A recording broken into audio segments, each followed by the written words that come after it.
Welcome to the Table Podcast, where we discuss issues of God and culture, brought to you by Dallas Theological Seminary.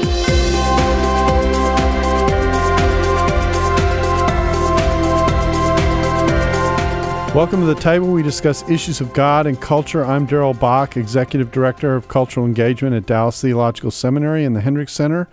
And my guest is Jeremy Kimble, who is Associate Professor of Theological Studies at Cedarville and author of the book 40 Questions About Membership and Church Discipline. So we're going to be talking about the church and ecclesiology. Welcome to the show, Jeremy. Thanks. Pleasure to be here, Darrell. Yeah. And so let's just get started simply. Tell us a little bit about your theological background and how you managed to end up writing on the topic of church membership and church discipline. Yeah. Well, I served as a pastor for about 8 years in a few different contexts and was able to, after college, be involved in a variety of settings where I saw pastoral ministry being done day by day. And when I went to do PhD studies, I knew I wanted to do something in the area of ecclesiology, doctrine of the church. But I didn't know what, honestly. So I was at Southern Seminary at the time, and I had a lunch with Greg Allison, professor there, and he was kind of firing away with ideas for dissertation work, and we're kind of talking through a variety of topics. And he finally said, "Well, what about church discipline?" And I thought, well, that's kind of a morbid topic to think about and study. But the more we talked about it, the more intrigued I became, and especially because of pastoral days and seeing that process being done both well and poorly, I thought it'd be interesting to do some theological study in terms of the undergirding and the theology behind discipline and why it's done. So that led to PhD work that then doesn't function that way. Some years later in this book on both membership and discipline. So coming from kind of the fruits of that labor. So were your pastorates in the Ohio area, or were they in different parts of the country? Yeah, I was a youth pastor right away out of college in Northeast Ohio. I then pastored a lead pastor at a church plant in Wisconsin. And then after some time there, great church, came back to Akron, Ohio, and was an associate pastor there as well. So there was education and ministry intermingled throughout my journey there. But yeah, those three contexts were about 8 years of my life. Okay. And then your training was at Southern Seminary and then at Southeastern? Yes, Southeastern was PhD work under John Hammett in ecclesiology. That's right. Mm-hmm. So you've not only have some church experience, but you've kind of seen different parts of the country as well. Yes, and I tell you, I'm from New York originally. Mm-hmm. So when I married my wife from Indiana, we always joked there was a culture clash of the Midwest and the Northeast. Uh-huh. We're still working through some of those things. No, it's very good. But it's interesting to see, even from the Northeast to the Midwest, the kind of church culture of the Midwest compared to the Northeast. Mm-hmm. And then going to Wisconsin, and again going to a more unchurched, more private in terms of individuals' kind of demeanor, in terms of how you do church as well. So different contexts absolutely shaped the way we approach things. Yeah, and I think sometimes in ministry, although we have one context, if we've come from a different context with a different experience, that actually is an adjustment, and it's part of what you have to take into consideration about how you go about doing certain things. It absolutely is. Wisconsin is probably the biggest culture shock for us, in that, for one thing, it's winter for so long. And part of the culture there is just everyone skis, snowmobiles, everyone's ice fishing, doing all these things, and you realize if you want to be part of that culture and minister to those people, you're going to have to join in on the life that they've lived for a lot of years already. Mm-hmm. Well, I won't talk about the challenge of what would happen if you ever come to Texas. We'll save that for another time. Yeah. But it is actually an interesting feature of ministry that I think some people don't initially come to grips with, and can be part of the equation in terms of sometimes doing or saying or responding to things in ways which work in one culture but may not work in another. It's true. And even in preaching ministry, the way people respond to what's being said, you may be hitting a home run, but you look at the audience and there's more of a stoic demeanor, and you think, oh, I'm not connecting. Or as well with this topic, you think about membership or discipline. If it hasn't been a part of the culture of the church, they may think, well, why would we kind of welcome that in? Why would we do things that way as opposed to this kind of a way? So there are a number of challenges for sure. Interesting. Well, let's turn our attention to the topics that we said we'd discuss, and I think it's probably appropriate to discuss membership before we discuss discipline. Does that make sense? Absolutely. Yeah. And so, so let's talk a little bit about church membership. You said, what do you do in a context where people are not used to church membership? So let's think back to what actually generates a question like that. What are the possibilities that someone faces? And I take it that part of what you must be talking about is, how do you establish the nature of the way church membership works and should work in a church, perhaps even in a context in which people are just used to attending and that's the end of it? Yep, absolutely. So I'm not sure about your context, Darrell, but I teach at a university, and so I get college students asking all the time in my theology classes, like, is church membership really that important? Where is it in the Bible? I don't see a verse about that. And so we talk about this all the time. And I think what I often go back to, if I'm trying to think back with people at a church context and say, well, why is this an important thing?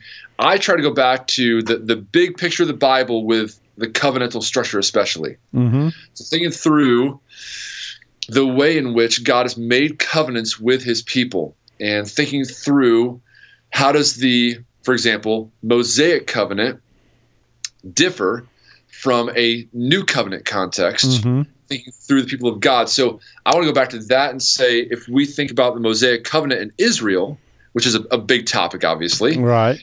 But take them there and to say, if this is a mixed people, meaning there are both regenerate and unregenerate people in that community, mm-hmm. is that the nature of the new covenant as well? We go to Jeremiah 31, we discuss, and I want to show them, well, theologically, it seems here they will all of them know the Lord, from the least of them to the greatest. So mm-hmm. it seems to be a shift covenantally from a mixed community to a regenerate community.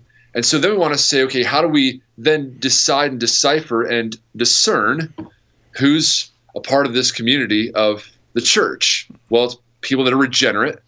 We can formalize that in various kinds of ways, but a way to say this is to say, okay, we recognize saved, regenerate people are part of this community. So that's one theological level. Then it gets more practical beyond that, but I'll pause just to see if you want to follow up. But I actually do, because churches are made up. Well, we need to distinguish then between the people who attend a church and the people who are making a decision to consciously associate themselves with that particular community. Yep. It's a voluntary association. I like to try to say, Jonathan Leeman talks about this a lot, a voluntary commitment, a covenant, if you will, to oversee and be overseen mm-hmm. in your discipleship. Okay. So with that in mind, now I'm thinking through, an attendee is coming. They're singing songs. They're receiving from the preaching of the word. Maybe they're giving, to the church as well. Membership is trying to say, okay, the next step we're trying to say is that you're going to covenant with this community of people so that you can oversee others in their discipleship, and you're going to be overseen in your discipleship with that particular people, such that I'm accountable. I recognize that I'm going to be encouraged, prayed for, all of these one another commands done in that context. Okay. So it's a conscious stepping in. And do you set, I could see very simple ways to do it. Some people might say, well, you just say, I want to join, and that's the end of it. And then I know other people who have like new member classes and that kind of thing to orient people to the kind of the community that they're going to have. So where are you on that spectrum? It's a good question. I think it is to some degree contextual. I think that if you're in Iran, for example, church membership may look different than Dallas, Texas. But the key component, I think, is how can we if that covenant structure is true, how can we ensure, as we bring someone in membership, whatever the process is, this person, as far as we're able to tell, we're not God, but as far as we can tell via a testimony of faith, fruit, those kinds of things, this is a regenerate person. Mm-hmm. Now, that could look different. If someone's in a persecuted context, well, man, they could come, just by their coming to your service and coming to fellowship with those people, they are risking their lives. By being baptized, they put a target on their back to say, I'm with this people and not with that people. I don't need them to sign a document per se. Mm-hmm. They're going to great lengths to demonstrate their commitment to Jesus. Whereas in the States, it could be helpful when there's been perhaps church hopping that's occurred over time to say, let's solidify that commitment in some more formal kind of way. Okay. So I'm just walking down the path here of this, because part of the assumption of church discipline is a mutual understanding about the oversight. Is that fair to say? I totally agree. Yes. So you're not going to discipline. You're not going to even think about disciplining someone who hasn't stepped forward and said, "I want to be a part of this community." Absolutely, yes. That's right. Okay. So let's go back to the question you posed earlier, which was, a student walks up to you in class and says, why is church membership important? Because I think you've kind of laid the groundwork now, or at least the beginning groundwork for answering that question. Let's fill it out. So why is church membership important? Every semester, I get this. Okay. Yes, I think there's a few things. Number one, we mentioned before, the one another commandments. So there's lots of these in the New Testament. So pray for one another, encourage one another, be devoted to one another, bear with one another. All these things, Romans 12, Colossians 3, Ephesians 4 and 5. Who do you do that with? I don't do that with a Christian in Japan. Mm-hmm. Or in California. I don't even do it with a Christian in Dayton, though it's nearby my hometown here. Mm-hmm. I do it with my particular local church that I'm part of. I do those one of the commands with those people in that place. I think also when you read verses like Hebrews 13:17, where it says, obey your leaders and submit to them, for they are keeping watch over your souls as those who will have to give an account. Let them do this with joy, not with groaning, for that be of no advantage to you. Those leaders, just really practically, have to know, well, who's that? Who am I overseeing? Who am I accountable for to God to say, okay, those people, that's who you're accountable for. So part of what you're saying is when people say, well, the Bible, I don't see a membership card on any of the pages of the Bible or a picture of a membership card. I don't even see a visitor's card for that matter.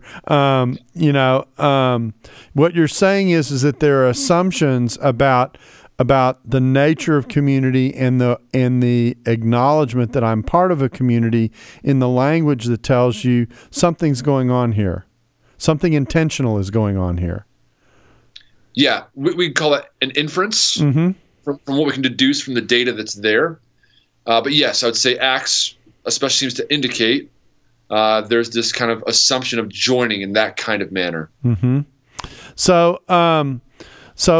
So you've you don't have any, you have a specific recommendation about what membership is for and how you prepare for it, but it sounds like you're much more open about how a particular community actually does their membership.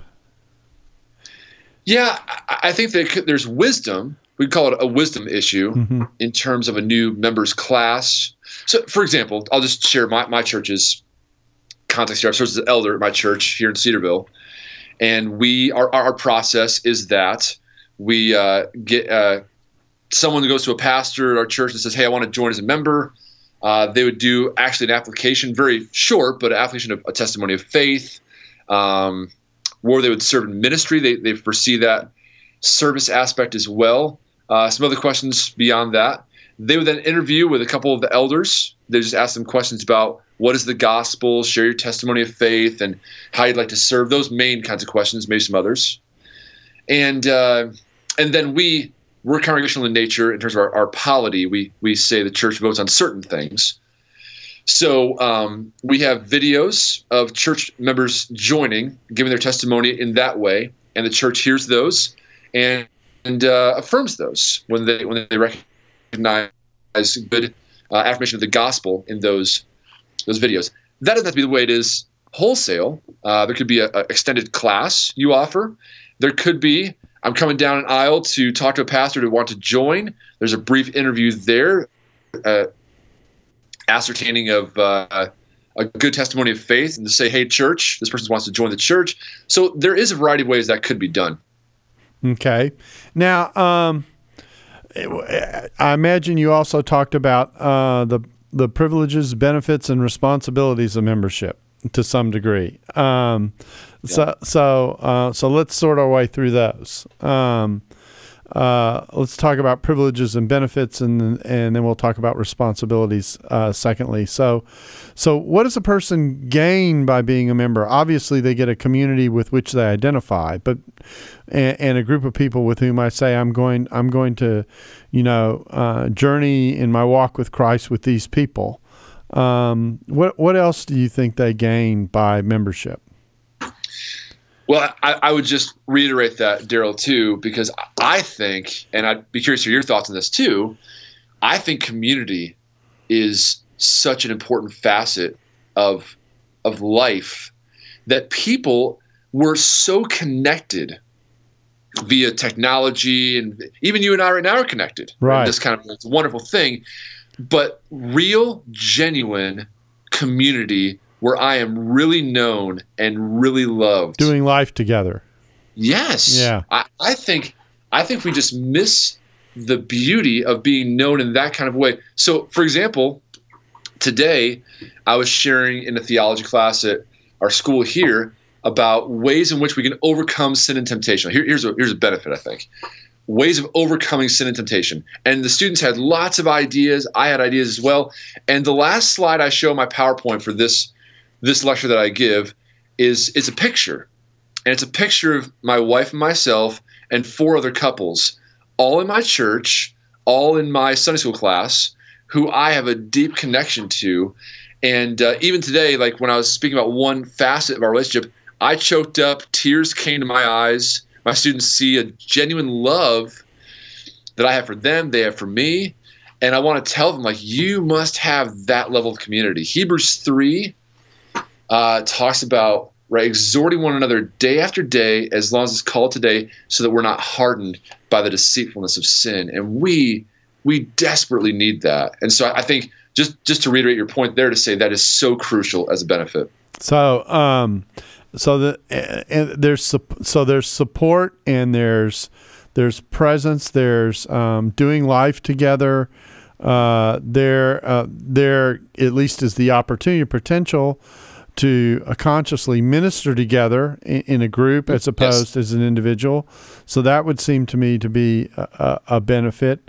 If you have to go through a difficult time or an illness or something like that, you've got support there. That you should never be alone in a church. Yes, and I'm sure you've heard it too. How many times have I heard in my life, man, if it wasn't for the church, I don't think I could have gotten through this time of my life. Mm-hmm.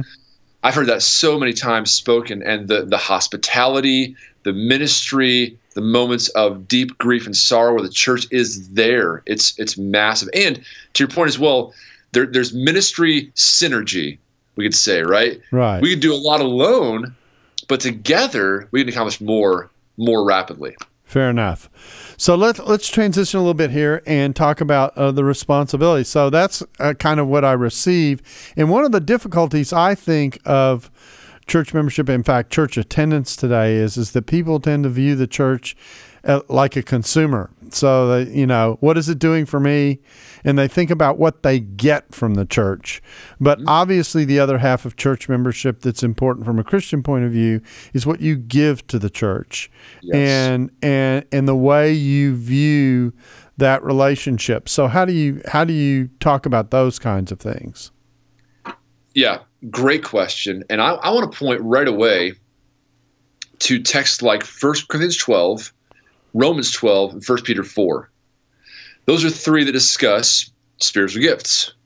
Right, so 1 Peter 4, more briefly than the other 2, but says we're good stewards of God's varied grace if we use the gifts that God has given to us in a local church context. Right? So as we do that, we are good stewards of God's varied grace. So a call there to live and to serve in a certain kind of a way, whether it's speaking, whether it's serving, and so doing that for one another. And 1 Corinthians 12 also gets into the fact that there's this body imagery, right? There's the idea of you're a foot, your hand, you're not, all that. So when this is missing from the church, if I'm missing a body part, I notice. If tomorrow morning I wake up, my right hand is gone, I will notice. Mm-hmm. And the same way, there are things in the church you will do that only you can do, that God's made you to do. And so the idea of, and what you're alluding to in the 1 Corinthians passage and in the Romans passage is the mention of gifts, that we've been equipped. And that equipment, if I can say it this way, it sounds almost cold, but that equipment is designed for service, to give to the church, to participate in the church, to be active, so that, again, I'm not just going to church to receive, I'm going to the church to contribute and to contribute to the edification of others. Yes, I think you're right, Darrell, to say that a consumer mentality is ever present with us in this day and age. And we need to think through not just what I get, but what I give in terms of this church and the way in which I can minister and not expect maybe what Hollywood or Broadway can give us, but to say, this is a simple people who are gathered for a specific purpose, and I'm leveraging that and leaning into that as best I can. Yep. And I say another thing I like to say is that our culture trains us to be people who are entitled, which creates a passivity in our engagement, and so we assess everything through the entitlement thing that feeds the consumer mentality that we have. If I sign on to be a member, and as you say, to oversee and be overseen, then I am signing up to be accountable for the testimony that I have on behalf of my Lord and the community to which I am connected. It's true. It's true. Yeah. I think that there's a connection here to be made between membership, the perseverance of our faith, and the reality that those are connected then means also, just by segue, thinking through if that doesn't occur, if there's a deviation all of a sudden from that discipleship to Jesus that's noticed, then the church says, okay, well, what do we have to do about this? There's a definite connection there. Okay. So there's, and the hard part of this, a hard part of this, to say it that way, is not just the accountability that it creates, but the accountability it creates in a culture and in a context and in a legal environment in which what the church expects is not necessarily what the culture at large expects. Mm-hmm. And the tensions that those generate, particularly with the individualism that we often have and the idea of freedom and sometimes even the idea of adult freedom and all those kinds of things. So we've got a lot of things getting in the way here, if I can say it that way, in terms of how we view things, which means that churches are left with the challenge of how they negotiate that reality when at a legal level, the church may be doing things that, if it's challenged strictly in an American legal context, might get the church into trouble. Mm. So I hate to start here, but in some senses, this, at least at the reality of elders trying to oversee this process, that's a reality you have to cope with at the elder board level. It is, and we have, and I think it's helpful. I know at our church, our elders and pastoral staff know, and we have some good lawyers in our church that are able to give us some guidance in that regard as well, to know what kinds of documentation do we need as we walk through all those things. It also does give rise to how you conceive of membership in this day and age, to say perhaps part of the motivation for signing off certain documents is to say, here's our statement of faith, here's our church covenant, and recognizing that I am placing myself under this such that if I were to deviate from this, there could be a dismissal from the church if not repented of. So that has to be clarified. It is on our end. We know that that's a complication, and communication is paramount. Definitely. So again, we're segueing from membership to discipline. So how do you do this? Do you do this as people are joining? One of the justifications for a new members class in some context is to have this aspect of church membership and mutual accountability be as clear as possible by the time you're all done, so that a person understands, membership has its privileges and its responsibilities, and one of those responsibilities is that I'm giving myself over to the oversight of a community into whose hands I am entrusting myself, and that includes discipline within the family. Yeah, I do think that whether it's a class or whether it's for us at our church, it's during our elder interview of that candidate for membership. But somewhere, you're right, Darrell, somewhere along the way, that has to be very clearly communicated in terms of what you are signing up for, in a phrase there. When you come into this church as a member, what are you really coming into? And to be fully aware of all the realities that come with this church. So, we've talked about this happening through a class or through an interview or whatever. Let's talk about the other scenario, which is it doesn't happen. And you try and exercise church discipline. What might you be facing?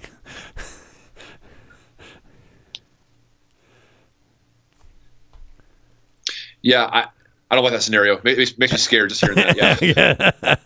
Fair enough. So I do know if you went to, for example, 9 Marks Ministries is one ministry. If you go to 9marksthings.org and type in their search bar some legal ramifications of all this, they have great documents there to look at. I would encourage a pastor, elder board as fast as I could. If this has not been done in your church, this needs to be done today. Because if you're committed to membership and discipline, and you want to do those things biblically and correctly, and you get into that process, you have to be able to account for not just church realities, but world realities. That's right. Legal reality, and in some cases, legal realities. It's true. It's a legality issue, so you got to think through, again, the forms and the documents. This is a constant. It's not a one-time thing either. Mm-hmm. This is an ongoingly assessed process to ensure, are we still within the guidelines of doing what we're doing in this regard? It's a process you're always going through. So, and I make the point because a lot of people, there are a lot of communities that are very loosely structured, and by not having something like this in place, you might be automatically signing yourself into a situation where you don't exercise church discipline. Yep. And because of the risks that you realize are involved and the complications of doing it. So that produces a certain kind of community, or risks producing a certain kind of community. So I take it that one of the reasons you wrote this book was and you did your work in church discipline, is because you regard church discipline as an important, and I'm going to be technical, ecclesiological responsibility, important responsibility of the church. Yes, absolutely. Whereas church membership, I advocated before for it with some principles and some other texts. Discipline is overtly textual, right? So you can go to Matthew 18, 15 to 20. You can go to 1 Corinthians 5, 1 to 13, Romans 16, 2 Thessalonians 3, some others as well, where this issue is hit on. And so I saw that even with some trajectories in the Old Testament, to see some patterns of God and his character and how this works, it's biblical, it is there, and to do it responsibly, to do it lovingly, mm-hmm. which sounds... We'll talk about that. That's actually something I want to focus on. Yeah, because it sounds like an oxymoron, right? To say, like, we're going to do this act. Our culture is going to say that act in and of itself is unloving. Yeah, and it's inherently punitive, and so and it's more complicated than that. So yes. So let's go there. So we've said that church discipline is important. Let me make one other point before we transition out, which is reason you engage in church discipline is to make a statement about your community's character and the holiness that everyone is striving for in the community. Yes, it's to, awaken the sinner to their need for repentance. And Corinthians says to keep the community of faith pure, to not let sin spread as it could. Now, obviously, one of the dangers of a community that is accountable like this and that holds itself accountable is it can become a pretty a grim congregation. Everyone's keeping an eye on everyone to make sure that they're dotting all their I's and crossing all their T's. Yeah. And there's the danger of almost a kind of legalism setting in the atmosphere and almost an oppressive kind of environment. And we're almost shifting here to the nature of discipline and thinking about why we do it, to the psychology of what's involved in it and how you go about it, which I think is as important a question to think through. I mean, once you make a commitment to do church discipline, and I've sat on elder boards where we've exercised discipline and we've made those decisions, in most cases we take a significant amount of time to make that decision rather than simply reacting immediately. Because part of what we want to set up is assuming that the discipline achieves its goal of restoration, which is one of the points at some point, you are in a position to know what that looks like on the other end. Yep. Yeah. So a couple of questions there I hear, but just one, kind of the psychological side of things in terms of that could really produce a grim kind of a church. I think that needs to get us back to our doctrine of sin and thinking through what sin actually is. If we conceive of sin like Jeremiah 2:12 and 13 talk about it, where it says there, "Be appalled, O heavens, my people have committed two evils. They've forsaken this fountain of living water, and they've hewn out for themselves broken wells or cisterns that can hold no water." So the great evil, the great atrocity of sin is we reject what is life-giving and pure and good for what is going to produce death and destruction. If we can get back to that doctrine of sin, we can then start saying something like discipline is done for progress and joy in the faith. It's not meant to produce a kind of a, you said, a grim, austere kind of a environment. It's meant to produce joy. It's sort of like, and it's a bad line, but it's sort of like your parent when they disciplined you back when you were a kid. And they say, "I'm doing this because I love you," which you always feel as a kid like, oh, that's not true, but it's loving in actuality. And the long game is that we want joy in Jesus, and it's restorative. I mean, it's designed to get things kind of back in kilter. Yes, meant to realign what we've misaligned. Yeah, right. To bring joy and holism to the church in that way. So that vision needs to be cast more often, I think, as well. Yeah, the reason I mentioned that there's a passage that's always struck me pretty deeply. It's in Matthew 18. There are a series of texts in which it's clear we're going to hold people accountable for how they walk. But the last part of that chapter is about the importance of forgiveness. So what you get is a feel that says, yes, we're going to hold each other accountable, but we're also going to be, if I can say it this way, quick to be gracious, by which I mean, not paying attention it didn't happen, not saying that, but quick to be restorative to the person who responds to the discipline that is being set forth. Yeah, such an important point. So important. I love pointing that out because as soon as Jesus is done saying that, Peter immediately says, "Well, how many times?" Exactly right. Yeah. Right. 70 times 7. It goes that whole parable. Right. And it's meant to say you could easily flip the tables. This unrepentant sinner has sinned in an egregious way, an ongoing way, and they've worked through this process. We could just as easily sin by not allowing this person to repent and return and forgive them. that is just as egregious in the eyes of God as was the initial sin. That's a huge. I like to have fun with that 70 times 7 passage, because I say, take out a yellow sheet of paper and number from 1 to 490, and when you hit 491, then you don't have to get to forgive anymore. Who does that? Nobody. Right. Or another way to think about it is, in the context of Jewish tradition, three strikes and then you were out. So you were to forgive 3 times, but on the 4th time, the obligation no longer existed. And in the parallel passage to that text, it says 7 times in the day. So yes. So I'm going, okay, so that's 6 o'clock in the morning, please forgive me. 10 o'clock in the morning, please forgive me. 1 o'clock in the afternoon, please forgive me. 4 o'clock in the afternoon, please forgive me. 6 o'clock in the evening, please forgive me. 9 o'clock in the evening, please forgive me.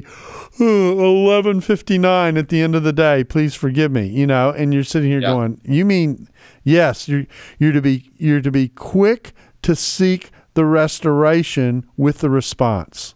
Yes, and we can't know. Well, maybe Darrell. I don't know. You could let us know this is the case. But in 2 Corinthians 2, there's somebody, and commentators kind of wax. Who is it? Yeah. Was that the guy in 1 Corinthians 5? Was it not? The point is, there's somebody that church is not forgiving. Yeah. There's somebody they're not reconciling with. Where Paul said, no, you reconcile. They've repented. Make this right. It's restorative. It's not merely punitive, as you said before. And the aim is for restoration and forgiveness. Okay, so let's talk about this. This is the practical set of questions now that deal with, being on an elder board where you have a situation. And I don't know how you all did it. When we became aware of something that we felt like rose to that kind of level, we would discuss it. And I've been in elder meetings. I remember very early on when I was an elder, being in an elder meeting in which detective information was being circulated among the board members because a spouse wanted to prove that the other spouse had been unfaithful, and hired a detective to do it and sent the results to us and asked, "What are you going to do?" And wow. In fact, I remember commenting in the meeting that when I was training in seminary to do church work, this was the last scenario that was in my mind when I agreed to do that. And yet, boom, there you are. So let's talk a little bit about kind of the elders' role, and I'm assuming an elder-ruled church here of one kind or another. So, but let's talk about the oversight aspect of this and how it actually works itself out. What did you have to say about that dimension of this? Yeah, and I come from an elder-led congregational kind of a structure as well. Similar but differences there as well.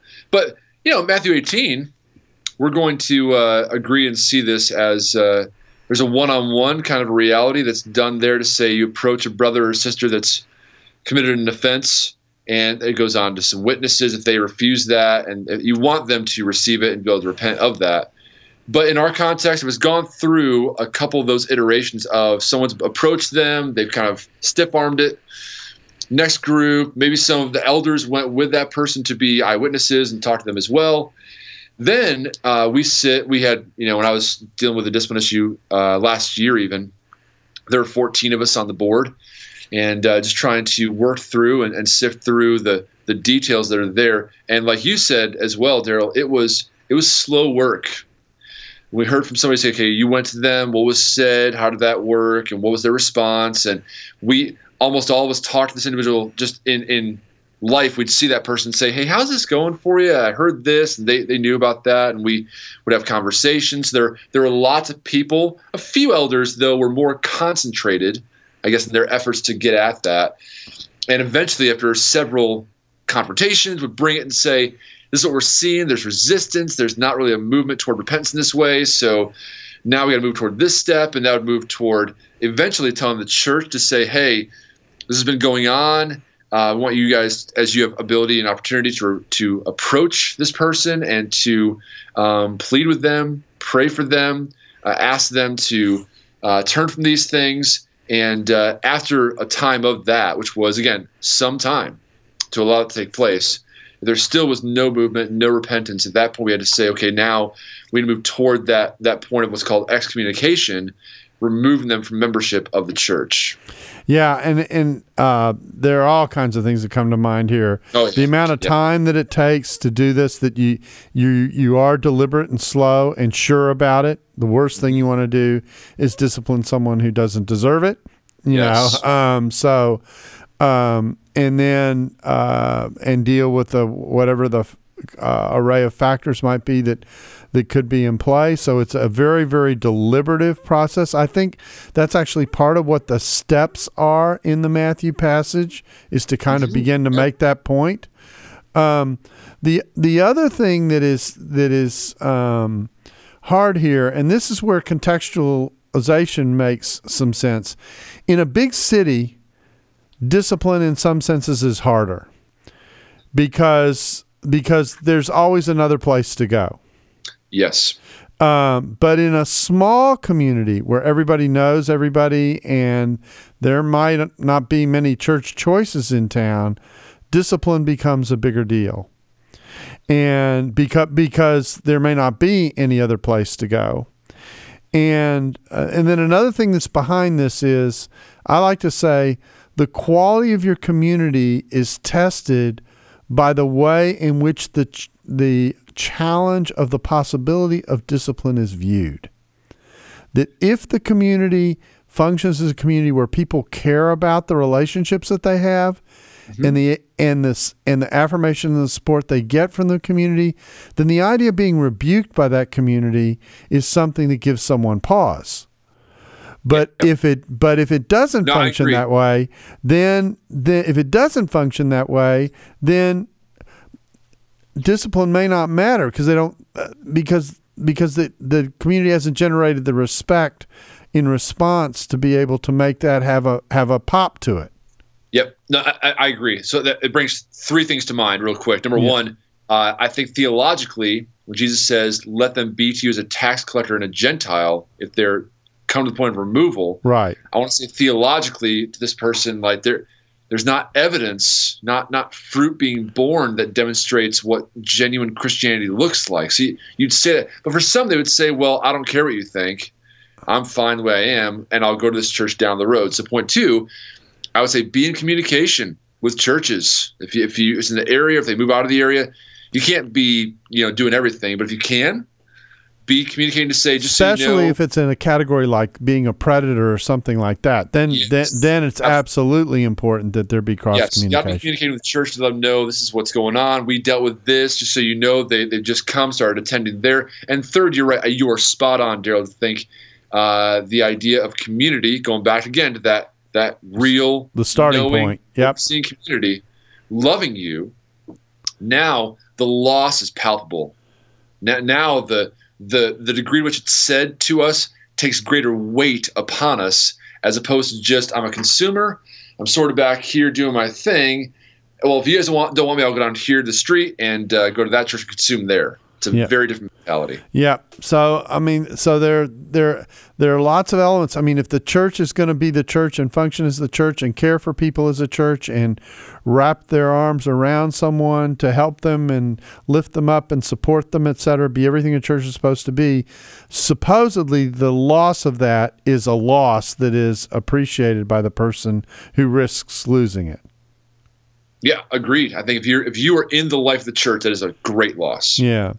So, our time is rapidly slipped away from us here. Let me ask you one final question, and that's a terrible question at the end because it's so open-ended. What haven't we covered? Yeah. Oh, man. There's probably certain things. I just want people to be able to recognize that ecclesiology, doctrine of the church, is really crucial. Membership and discipline connect to one another, and that God has made a church for you and I to be involved in to such a degree that our lives are transformed by it. We couldn't imagine life without it, and just get a vision for the church, maybe like Bonhoeffer talked about in Life Together, right? Thinking through going beyond mere attendance, beyond mere singing and hearing the preaching, but to say, we will be in one another's lives, do this for one another, and love one another in these kinds of ways. And if we do that, they will know us by our love for one another, right? So now the world sees a church displaying amazing sacrificial love, and that can change a lot of things. Well, thanks, Jeremy, for doing this. We really appreciate you helping us with this. And we thank you for being a part of the table and hope you'll be again with us soon. Thanks for listening to the Table Podcast. For more podcasts like this one, visit dts.edu/the table. Dallas Theological Seminary. Teach truth, love well.